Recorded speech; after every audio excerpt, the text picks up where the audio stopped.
Buku yang pertama adalah Anak Yatim yang Dicintai, dan kisah Abidnya yaitu berbakti pada orang tua dan mencintai anak yatim. Kita baca pakai fountain pen ya. Anak yatim yang dicintai.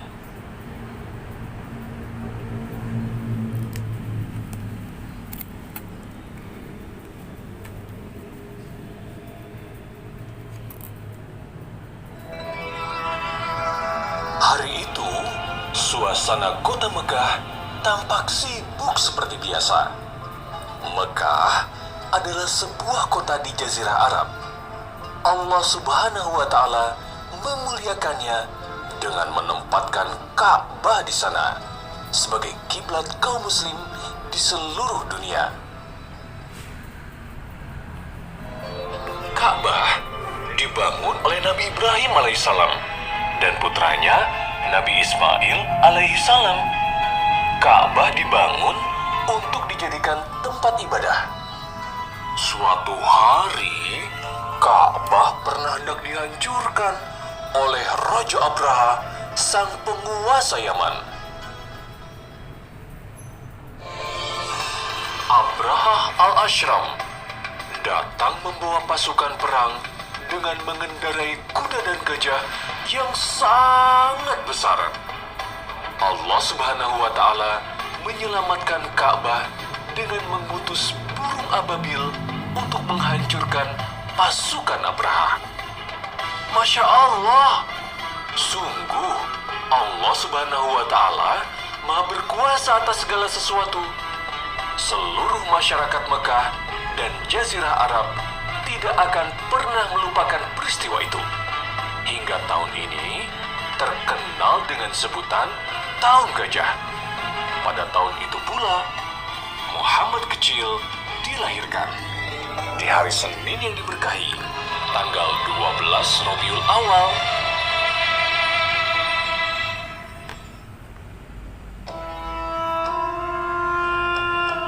Muhammad kecil lahir dari bunda yang mulia, Bunda Aminah. Semua bahagia saat Muhammad kecil lahir. Demikian juga Abdul Muthalib, sang kakek. Di manakah ayahnya? Ayah Abdullah, putra tersayang kakek Abdul Muthalib, tidak sempat melihat putra tercintanya. Ayah Abdullah wafat saat Muhammad kecil masih 2 bulan di perut ibunda.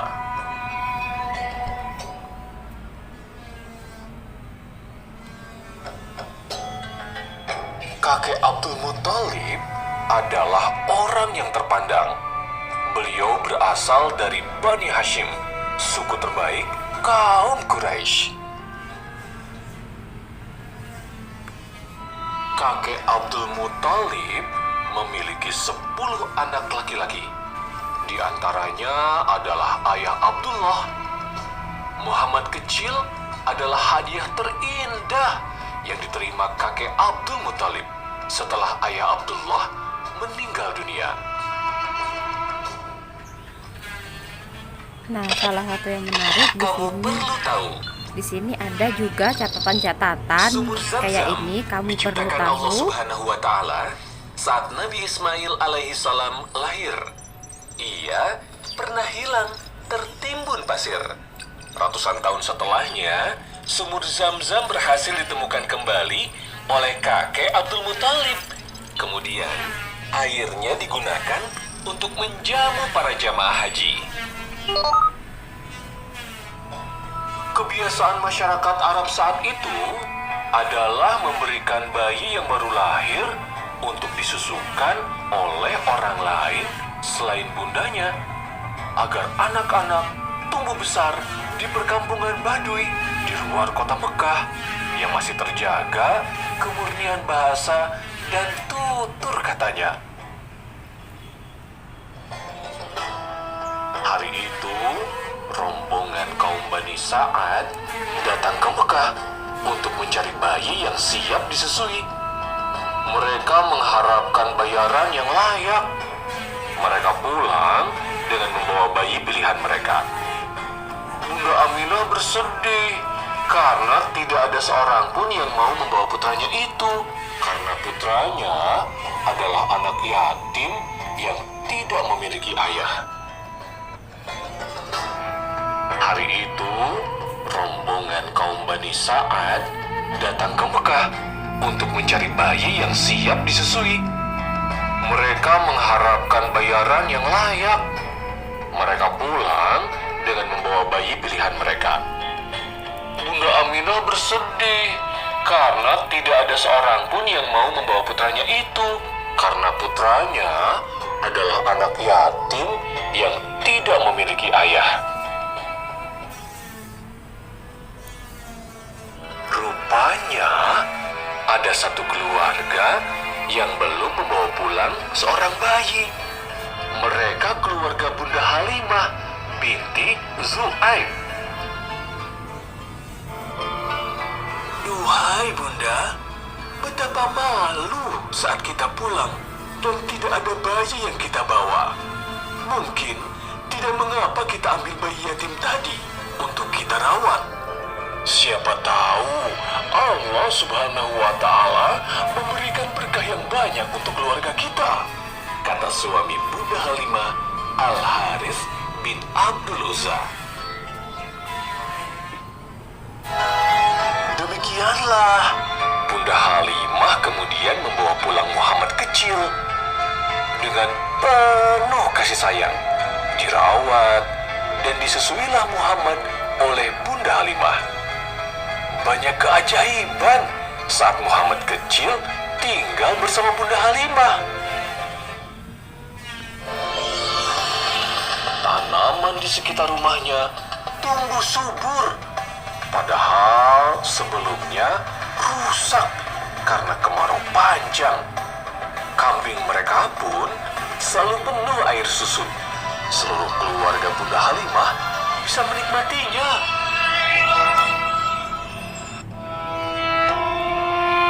Setelah 2 tahun, Bunda Halimah memohon kepada Bunda Aminah untuk diizinkan terus merawat Muhammad kecil. Bunda Aminah dan kakek Abdul Muthalib sedih karena harus berpisah lagi dengan Muhammad kecil. Namun, mereka mengabulkan keinginan Bunda Halimah. Saat itu, kota Mekah sedang dilanda wabah cacar. Mereka tidak mau Muhammad kecil tertular. Kamu perlu tahu, Bani Sa'ad adalah daerah yang lingkungannya masih alami. Udaranya segar dan sinar mataharinya melimpah. Wajarlah jika Muhammad kecil tumbuh sehat, kuat, dan gagah. Bahkan menurut Bunda Halimah, Muhammad kecil sudah bisa berbicara dengan baik dan jelas sebelum berusia 9 bulan. Selain Muhammad kecil, paman Hamzah bin Abdul Muthalib juga disusukan pada Bani Sa'ad. Saat berusia 5 tahun, Muhammad kecil dikembalikan kepada Bunda Aminah. Kebahagiaan tinggal dengan Bunda yang sangat dicintainya ternyata hanya sebentar. Bunda Aminah meninggal saat Muhammad kecil berusia 6 tahun. Saat itu mereka tengah dalam perjalanan pulang dari berziarah ke makam ayah Abdullah. Mereka ditemani oleh kakek Abdul Muthalib dan Ummu Aiman yang sehari-hari membantu keluarga Bunda Aminah. Muhammad kecil kemudian tinggal bersama kakek Abdul Muthalib. Semua penduduk Mekah tahu betapa kakek Abdul Muthalib sangat menyayangi cucunya. Lagi-lagi Muhammad kecil berduka. Kakek yang melindunginya meninggal dunia saat usianya baru 8 tahun. Sesuai dengan pesan sang kakek, Muhammad kecil kemudian tinggal bersama pamannya, Paman Abu Thalib. Sungguh luar biasa ya, kehidupan Muhammad kecil?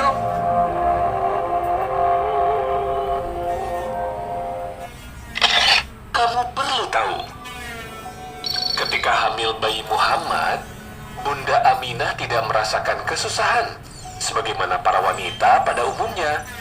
Kehamilannya terasa ringan. Saat lahir, Muhammad kecil digendong oleh kakek Abdul Muthalib ke Ka'bah. Sang kakek berdoa dan bersyukur kepada Allah Subhanahu wa Ta'ala. Muhammad dikhitan pada hari ketujuh sebagaimana tradisi bangsa Arab. Ibu susu pertamanya adalah Suwaibah, yang juga menyusui Hamzah bin Abdul Muthalib.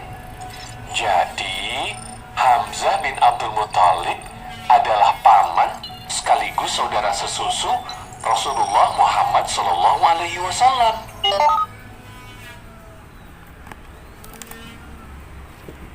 Nah, di buku yang dibaliknya, di cerita Abid, di sini berbakti kepada orang tua dan mencintai anak yatim. Nah, di seri yang ada Abidnya ini, di sini banyak sekali games-games seperti yuk kita cari apa?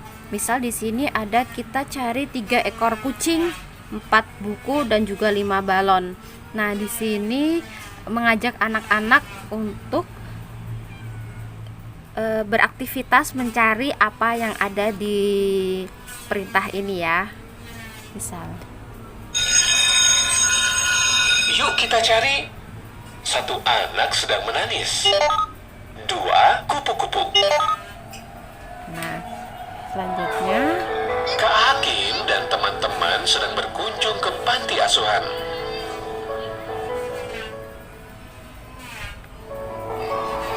Semua yang tinggal di panti asuhan adalah anak-anak yang sudah tidak punya ayah, bunda, atau bahkan tidak punya dua-duanya.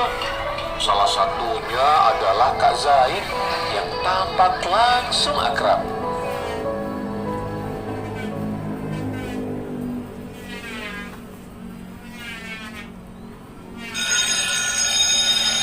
Yuk kita cari 1 bangku panjang. 2 anak sedang bermain kelereng.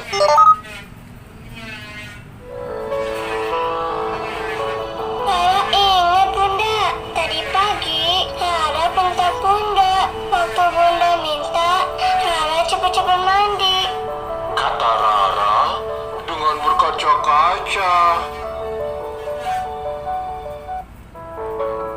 Iya Rara, semua ayah dan bunda di seluruh dunia sayang anak-anaknya. Bersyukurlah yang masih punya orang tua. Rasulullah Shallallahu Alaihi Wasallam juga yatim piatu sejak kecil, nggak punya ayah dan bunda. Banyak hal yang bisa kita lakukan sebagai bentuk bersyukur, bahkan sampai setelah orang tua kita meninggal dunia. Kak Zaid menjelaskan. Yuk kita cari 3 lampu taman, 4 bola sepak, 5 ekor lebah.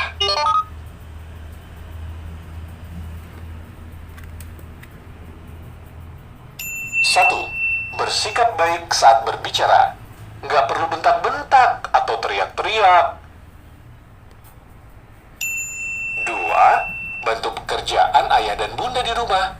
Rapikan kamar tidur, rapikan mainan, cuci piring setelah makan, atau menjaga adik-adik.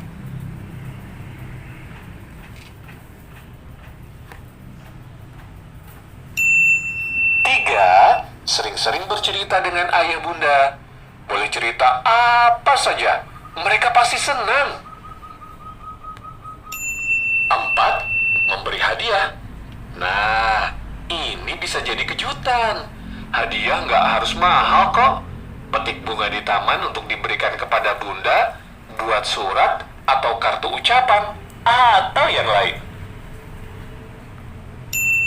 5. Selalu berdoa untuk orang tua. Terus berdoa, meski ayah dan bunda kita sudah meninggal dunia.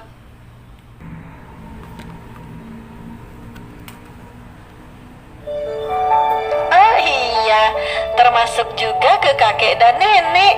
Mereka adalah orang tua yang sayangi juga. Kak Zaid melanjutkan. Om dan tante juga.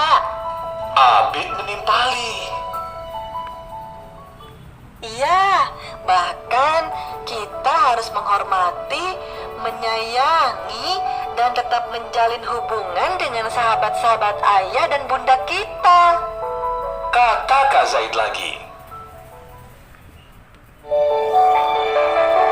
Tiba-tiba semua ingin cepat pulang dan bertemu ayah bunda.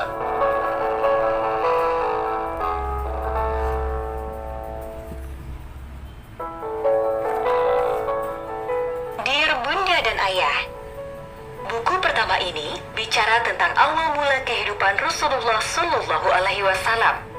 Seperti yang kita tahu, beliau lahir sudah menjadi yatim dan menjadi yatim piatu ketika usia beliau baru 6 tahun. Peristiwa pembelahan dada ketika Rasulullah Shallallahu Alaihi Wasallam berusia sekitar 4 tahun tidak saya ceritakan di buku ini dengan beberapa pertimbangan. Bunda dan Ayah tentu paham bahwa peristiwa pembelahan dada bukanlah arti kiasan, melainkan pembelahan dada secara fisik yang dilakukan oleh malaikat Jibril atas izin Allah Subhanahu wa Ta'ala. Ya, saat Muhammad kecil berusia 5 tahun, Bunda Halimah terpaksa mengembalikan Muhammad kecil kepada Bunda Aminah karena khawatir terjadi hal buruk setelah ada peristiwa pembelahan dada Muhammad kecil. Sebagai orang beriman, pembelahan dada adalah salah satu mukjizat dari Allah Subhanahu wa Ta'ala yang harus kita imani. Jibril datang, menidurkan Muhammad, mengambil hatinya, dan mencucinya dengan air zam-zam dalam bejana emas. Ini bagian setan dalam dirimu, kata Jibril. Dia mencuci gumpalan darah itu di dalam bejana emas dengan air zam-zam. Setelah hati itu bersih, dia kembalikan ke tempat semula di dalam tubuh Muhammad. Hadis riwayat Muslim. Teman-teman Muhammad kecil yang melihat kejadian itu lari ketakutan dan mengatakan bahwa Muhammad telah dibunuh. Bunda Halimah dan beberapa kaum Bani Sa'ad pun menyusulnya. Namun, mereka heran mendapati Muhammad kecil yang sehat walafiat. Bahkan, mukanya terlihat lebih bersih, berseri-seri, dan bercahaya. Terkait dengan peristiwa pembelahan dada tersebut, Anas radhiyallahu an berkata, "Sungguh, aku telah melihat bekas jahitan itu di dada Nabi Shallallahu Alaihi Wasallam." Hadis riwayat Muslim. Kenapa tidak saya cantumkan? Begini Bunda dan Ayah, anak-anak kita adalah peniru yang sangat ulung. Tetapi mereka masih belum terlalu mampu membedakan kejadian nyata dan kejadian karena mukjizat. Saya khawatir anak-anak kemudian berpikir, wah, Rasulullah Shallallahu Alaihi Wasallam dibelah dadanya nggak kenapa-kenapa kok. Aku mau coba juga ah. Nah, kan malah jadi repot. Jadi, untuk lebih aman, kisah tersebut tidak saya cantumkan. Jika anak-anak bertanya tentang hal ini, ceritakanlah baik-baik dan tegaskan hanya Rasulullah Shallallahu Alaihi Wasallam yang mengalami pembelahan dada dengan cara seperti itu dan tidak meninggal. Semoga anak-anak mengerti. Di buku bonus tentang mukjizat Rasulullah Shallallahu Alaihi Wasallam pun peristiwa ini tidak saya sampaikan. Ada peristiwa pembelahan bulan yang saya cantumkan di sana. Semoga cerita itu membuat anak-anak kita berpikir bahwa Rasulullah Shallallahu Alaihi Wasallam itu hebat, jauh lebih hebat dari para pahlawan super yang ada di cerita-cerita televisi. Oke, kembali ke buku pertama. Bunda dan Ayah bisa mengawalinya dengan membacakan Quran Surat Al-Ma'un ayat 1 dan 2. Tahukah kamu orang yang menustakan agama? Mereka itulah orang yang menghardik anak yatim. Berikan pengertian kepada anak-anak agar bersikap lembut dan menyayangi anak yatim. Ajarkan anak-anak untuk bersyukur karena mereka masih memiliki kita, orang tuanya yang masih bisa bercerita, bermain, memeluk erat mereka, dan selalu ada saat mereka perlukan. Apa yang diajarkan Rasulullah Shallallahu Alaihi Wasallam tentang orang tua? Dari Abdullah bin Mas'ud radhiyallahu an, ia berkata, Aku bertanya kepada Nabi Shallallahu Alaihi Wasallam, amal apakah yang paling dicintai Allah? Nabi Shallallahu Alaihi Wasallam menjawab, sholat tepat pada waktunya. Abdullah bin Mas'ud radhiyallahu an bertanya lagi, kemudian amal apa lagi? Nabi Shallallahu Alaihi Wasallam menjawab, berbakti kepada kedua orang tua. Abdullah bin Mas'ud radhiyallahu an bertanya lagi, kemudian amal apa lagi? Nabi Shallallahu Alaihi Wasallam menjawab, jihad di jalan Allah. Hadis riwayat Bukhari.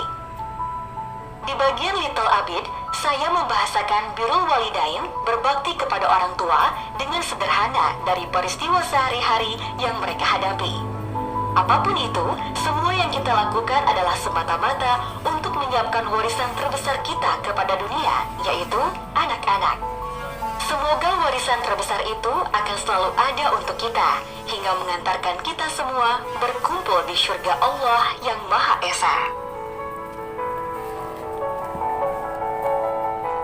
Demikian ya keseluruhan dari buku pertama Anak Yatim yang Dicintai dan juga kisah Abidnya berbakti kepada orang tua dan mencintai anak yatim. Nah, selanjutnya buku kedua ada Istimewa Sejak Belia.